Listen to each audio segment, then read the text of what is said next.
All right, it looks like we got some action starting here in the World in Conflict tournament here at QuakeCon 2007. Now, what are we looking at exactly? How does this game, how does the dynamics of the game play out? Okay, so there's no base building in this game.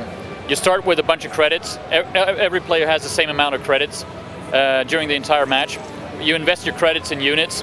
You have to choose a role, so it's air, infantry, armor, or support role. And you play together in a team. So ideally, you spread your choice of roles so that you have a complete army together. So here's something I want to show you. This tool automatically spawns camera feeds whenever somebody orders down a tactical aid, which is the big weapons that you can order down. I can just jump to that place right away.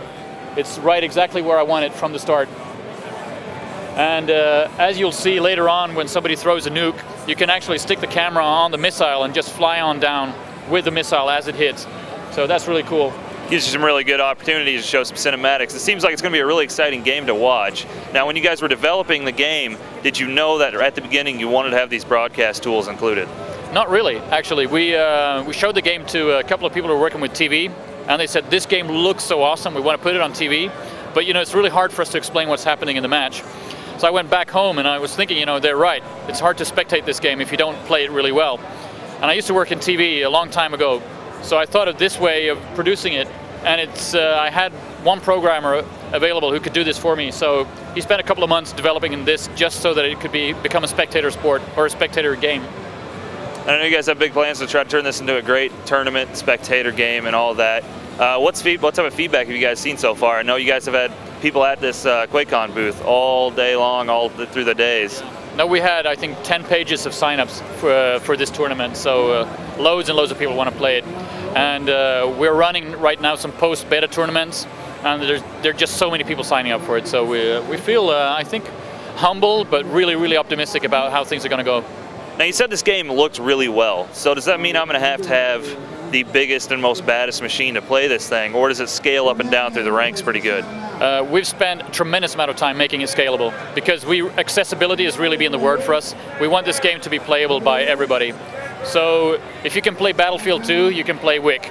That's kind of the limit we've been aiming for. Then, of course, we have some amazing features that you need a hotshot PC to run. So if you got the latest Intel quad-core computer with the latest NVIDIA cards, you're going to see WIC at its full splendor. This is going to be one of the first games to truly showcase some DX10 features. What type of features are you looking to put in with DX10?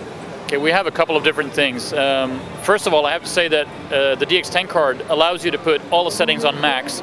So even without a single DX10 specific feature, the game is going to look awesome on those cards. Then we've added, there are God rays, there's dynamic cloud shadows, so that the cloud shadows actually move dynamically and realistically across the world.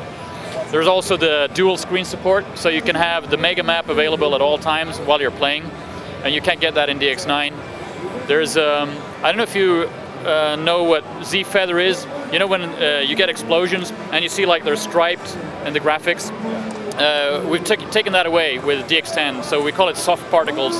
So all the smoke effects and all the particle effects actually exist in real 3D. So you never see those sharp edges of explosions. They're just perfectly rendered in the world.